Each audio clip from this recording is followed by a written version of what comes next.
with Phil Craig. Food sake. You are too comfortable. You are not a South African either. Both of you, you're going to come back for you.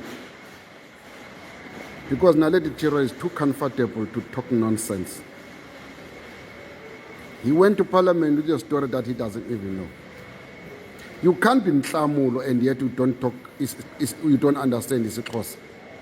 You don't understand isiZulu. Yet your name is Mhlamulo. Whereas we have Mhlamulo, aka Nota, Mhlamulo Baloyi Nota. He's a true and roots vendor Tsonga guy. He knows isiXhosa, he knows isiZulu. And then you live in Mossel Bay and then you say because you can't speak isiXhosa or isiZulu. The worst part would say because you can't speak isiZulu. What does the Zulu people have to do with that? Because the Mossel Bay kuko thina maXhosa. So I think, I think you need Naledi Chirwa to leave our country because you are not a South African yourself. Probably you are too comfortable because your leader is fucked up too. Yena kanti ubuyela nini kwela kubo? Yena ke uphindela nini eMalawi kwela kubo? Ayolwela izwe la kubo, ayolwela izwe lokhokho bakhe. Uphindela nini? Oh, uzogada ifa la kubo. Uzogada ifa la fearless fighters. Awuma fighters ama uzogada ifa la ku imake Naledi cha uligade kahle ke ifa lakini ifa lakini nje alishintshanga ngisho igama liseyifighter namanje selokulashiwa okhokho bakho li fearless fighter namanje lisayi fearless fighter iqembu lakini ifa lakini. Kodwa manje phela kumele nawe unyakaze ntomdala wafika ima ngo-1993 wena wayithathaphi wena i-ID ngoba phela umthetho we-immigration waphasiswa ngo-1995 umthetho nje we-immigration sengisho ke lo okhavarisha indaba ye-citizenship. Indaba nje ye-citizen umthetho we-citizenship nje waphasiswa ngo-1995. Manje wena ngo-1993 wayithathaphi i-ID? Ekabani le-ID number oyisebenzisayo wena Naledi? Le-ID number oyisebenzisayo ekabani ngoba phela umthetho we-citizenship ukuthi la eSouth Africa sekuvumelekile ukuthi ama-foreigners athole i-citizenship yala eSouth Africa. Lo mthetho uphase ngo-1995. Cha kulungile-ke ntombi hayi usuhlale kakhulu-ke kusukela ngo-1993 cha usungahamba-ke manje usuze washada madoda washada lapha kwaMpungose koGowazi kona usuyilona i-South African ngoba phela mawusushadile owesifazane uyahamba kubo kwendoda yakhe okusho ukuthi-ke wena kubo kwendoda yakhe la eSouth Africa lokho ke kwenza ukuthi ube yilona iSouth African. Kodwa phela ake uvakashe nje nawe kini eMalawi ke uvakashe nje ke uhambe uyokhothwa amadlozi akho nawe o-Anton Chirwa no mama uLokhuza umama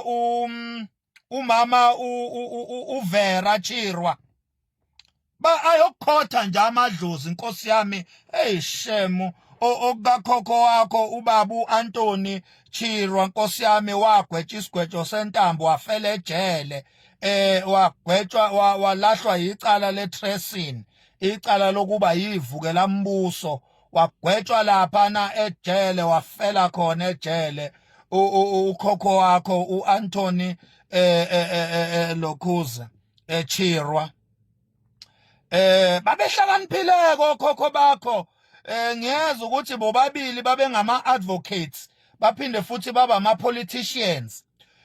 U-Anton Chirwa nje yena wayekade minister of justice. Hey, hayi ayihlani babehla amaqhawe kahle kahle okhokho bakho wena ntombazana. Amaqhawe impelo kodwa phela uyanini akukhotha amadlozi akho lawo ayihlakaniphile eMalawi.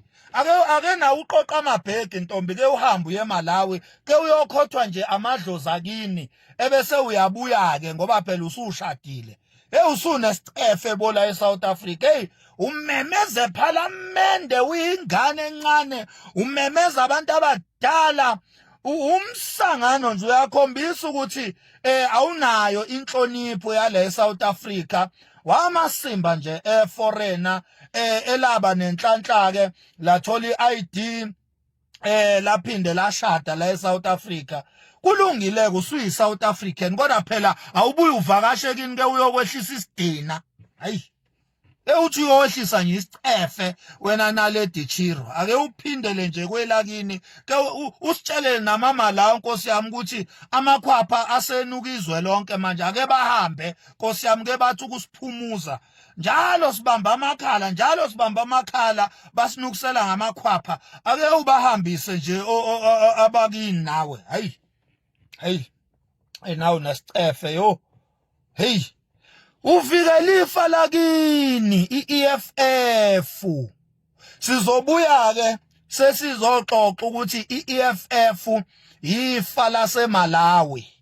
Sizobuya sizoxoxa lo mlando lowo ukuthi kahle kahle ama fighters lawa ifa laseMalawi.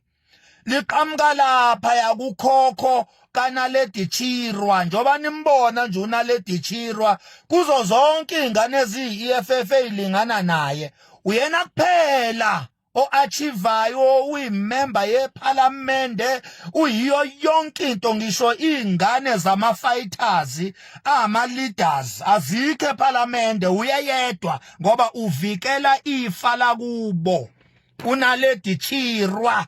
Lengane encane ememeza abantu abadala lapha ePhalamende ayizenzi inamagunya wonke angithi ibambe ifa lakubo ngezandla zombili kanje iEFF ilibambe kanje ifa lakubo uNaledi Chirwa.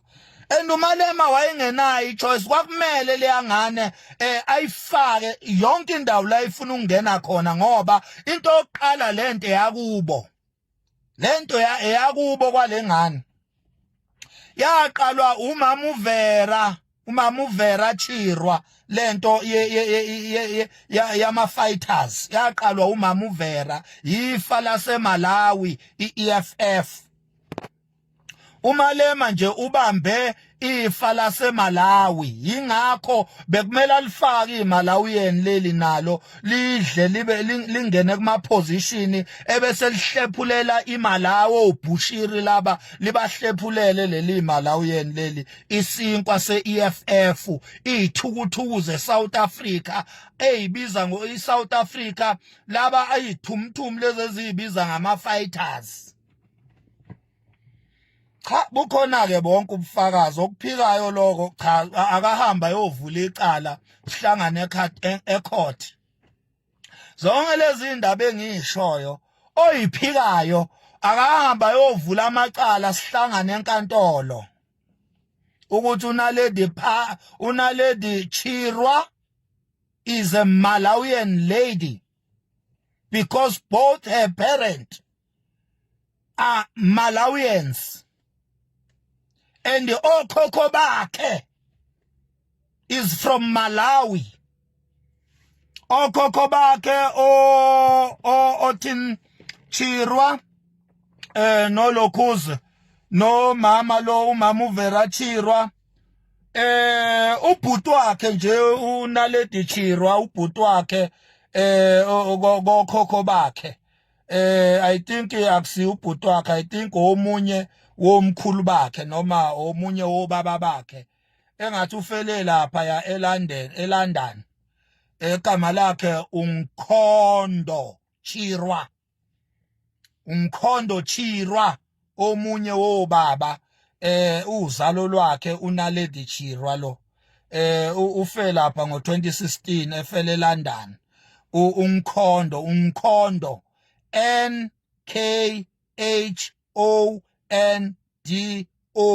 Mkhondo Chirwa ufele lapha eNgilandi ngo2016 omunye obaba bakhe uNaledi lo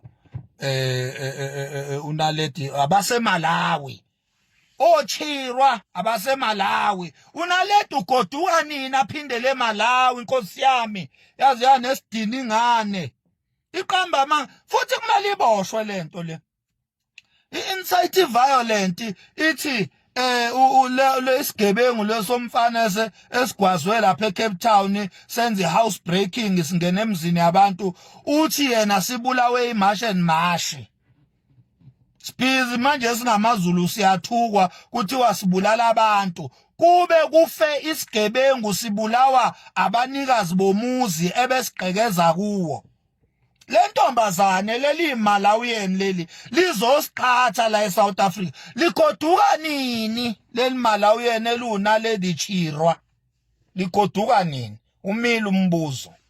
Thank you so much. You know, South Africans once again are debating EFF MP member Naledi Chirwa after comments she made about the March and March movement.